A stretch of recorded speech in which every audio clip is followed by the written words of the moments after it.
쓰러지셨던 추가로 쓰러지신 분은 그럼 이담 아나운서 다른 분들의 그 동선과 이미 기존에 쓰러지셨던 네 분의 동선과 겹치거나 혹시 그런가요? 어떻습니까? 그런 부분도 일부는 있습니다. 아하. 일단 지난 15일이었죠. 초복날 기존에 쓰러지신 네 분 같은 경우에는 오전 6시 40분에 같이 그 그라운드 골프 경기를 참여했다고 네. 했잖아요.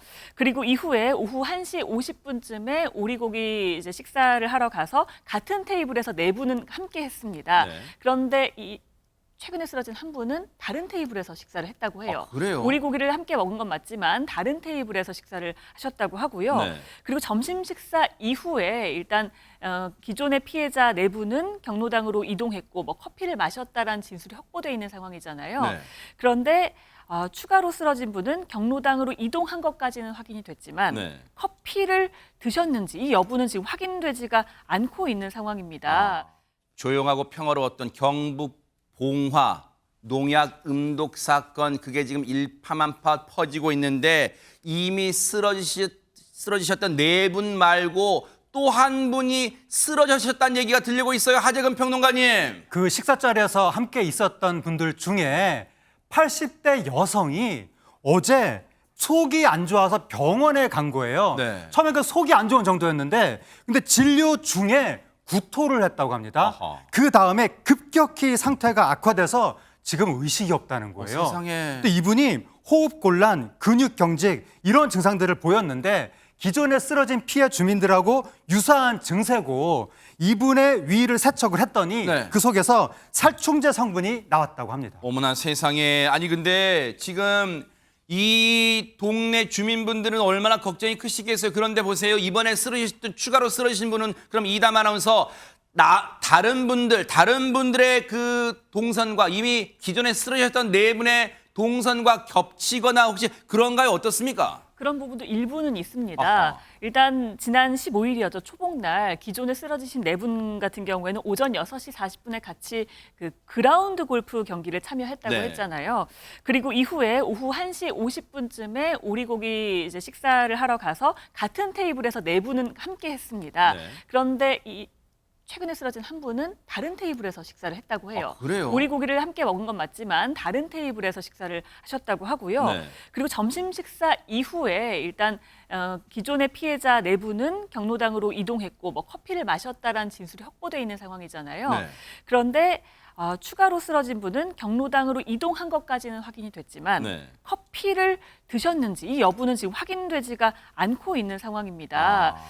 그래서 이 커피를 진짜 마셨는지 또는 다른 음식을 먹었는지 이 부분을 확인을 해야 되는데 문제는 경로당 안에 CCTV가 없다는 점입니다. 아하, 네. 경찰도 CCTV를 확인하려고 했지만 CCTV가 없고 또 이제 구동이 되는 부분이 없기 때문에 진술에 대해서 검증이 많이 필요한 상태라고 하고 있습니다. 자, 앞서 그 동선 겹치는 그래픽 좀 다시 한번 보여주세요. 보면은 지금 보세요. 기존에 쓰러지신 분과 이번에 추가로 쓰러지신 지금 굉장히 지금 상태가 안 좋으시대요. 80대 어르신이에요. 그런데 보세요. 지금 이제 동선을 볼게요. 그러면 굳이 이제 같은 부분이 오전 6시 40분에 그라운드 골프에 경기 참여했는데 그때는 안 했단 말이에요. 추가 피의자는. 굳이 말하면 자, 오리고기 식사 때 같이 있어 식당에는. 근데 다른 테이블이에요.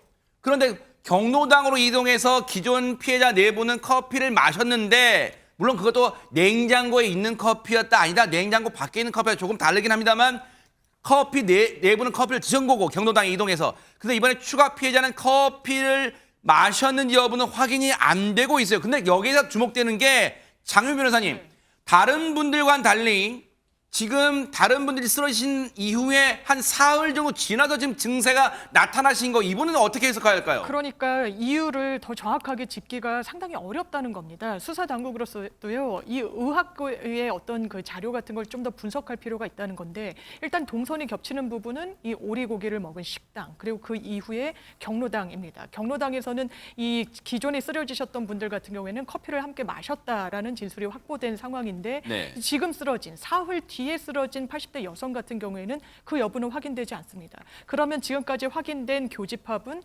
오리고기를 다른 테이블에서 먹었다는 건데 만약에 같은 식품을 먹었다면, 같은 음식을 먹고 탈이 났다면 동일한 증세가 그 직후에 다른 쓰러진 분들과 비슷한 시기에 나타나야 되는데 사흘 뒤에야 증상이 나타나고 구토 이런 증세가 있었다는 것이거든요. 그렇다면 혹시 다른 제3의 원인이 개입한 것은 아닌지 별도로 이 동선을 구성할 필요가 있어 보입니다. 근데 보세요. 우리의 추정이에요. 왜냐하면 지금 가장 핵심 역할을 할 경로당 내외 그리고 밖 입구를 비추는 CCTV가 있긴 있는데 그게 작동이 안 됐어요. 당일날. 그리고 경로당 내부는 CCTV가 없어요. 그럼 보세요. 이분이 경로당까지 갔어요. 갔기 때문에 지금 합리적으로 의심을 해본다면 최진영 변호사님, 이분이 지금 추가로 쓰러지신 80대 어르신이 당일 그때 기존에 쓰러지신 네 분과 같이 식사 후 경로당으로 간 것까지 확인됐어요. 그런데 그 경로당에서 커피를 드셨는지는 여부는 아직 몰라요. 그러면 보세요. 많은 분들이 경로당에 있어서 가정을 해보면, 왜냐하면 주의 깊게 보지 않으면 그분이 커피를 드셨는지 안 드셨는지를 확인할 길이 좀 막막하니까 이 문제는 커피에 관심이 쏠릴 수밖에 없다. 뭐 이런 생각도 듭니다. 그렇습니다. 여러 가지 가능성을 놓고 지금 그 조사를 할 수밖에 없는 것 같은데요. 말씀하신 것처럼 사고가 났던 당일과 또 한 3일 이후에 증상이 나타났기 때문에 네. 첫 번째 어떻게 보면 우리가 상정할 수 있는 것은 경로당 자체에서 커피나 아니면 음료수 내지는 어떤 물을 마셨을 가능성이 첫 번째로 제기될 거 아니겠습니까? 네. 그렇기 때문에 현재 같은 경우에는 그 국과수의 경로당 내에 있었던 커피, 음료수 그리고 뭐 냉장고 같은 데 있었던 음료수, 물 이런 부분에 대해서 시료에 대한 조사를 하고 있다고 합니다. 다만 그것만 있을 수 있느냐?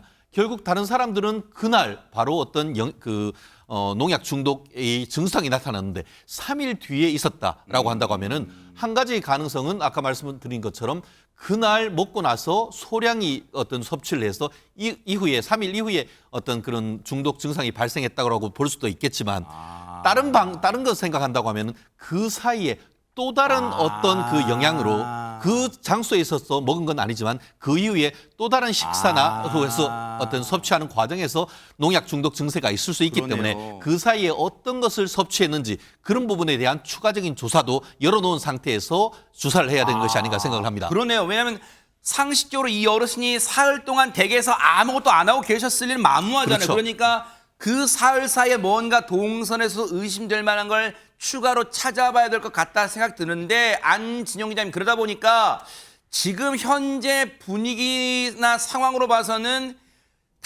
초복 당일날 40명 정도가 집단으로 단체로 식사했다는 그 오리고기는 약간 지금 의심 가능성에서 조금 벗어나는 분위기인가요? 어떻습니까? 네, 말씀하신 대로 주민들이 함께 먹으니 오리고기에 독극물이 담겨 있었던 것이 아닐까, 이 가능성은 낮다고 보고 있고요. 지금은 이 커피에 주력을 하고 있습니다. 누군가 고의로 커피에 농약을 넣었을 가능성을 염두에 두고 있다는 거죠.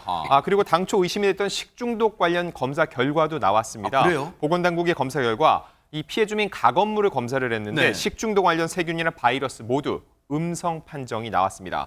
그 이는 말인즉슨 안지용 기자님, 이게 식중독으로 인한 증세나 그런 게 아니란 얘기잖아요. 네, 맞습니다. 말씀하신 대로 식중독 관련 세균이나 바이러스가 없다는 의미인 동시에 독성 물질 여부를 검사한 것은 아니라고 했기 때문에 추가적으로 정말로 어떤 독성 물질 그리고 어떤 음식에서 이게 투입됐는지를 여부를 수사당국이 집중해서 들여다보고 있습니다. 지금 앞서 제가 말씀드렸지만 장윤미 변호사님, 정말 한가롭고 평화로웠던 지금 농촌마을, 경북 봉화의 이 농촌마을이 지금 이 사건으로 정말 발칵 뒤집힌 게 아니라 지금 거의 지금 민심이 흉흉하고 쑥대밭이 됐을 거예요. 하루빨리 용의자를 잡아야 되는 거 아니에요? 그렇습니다. 그것이 급선무라고 할 수 있을 텐데요. 일단 음식이나 커피나 물 등에 농약을 투입했을 것으로 보이기 때문에 경찰은 일단 이 원한에 의한 범행 가능성도 열어놓고 조사를 하고 있다고 합니다.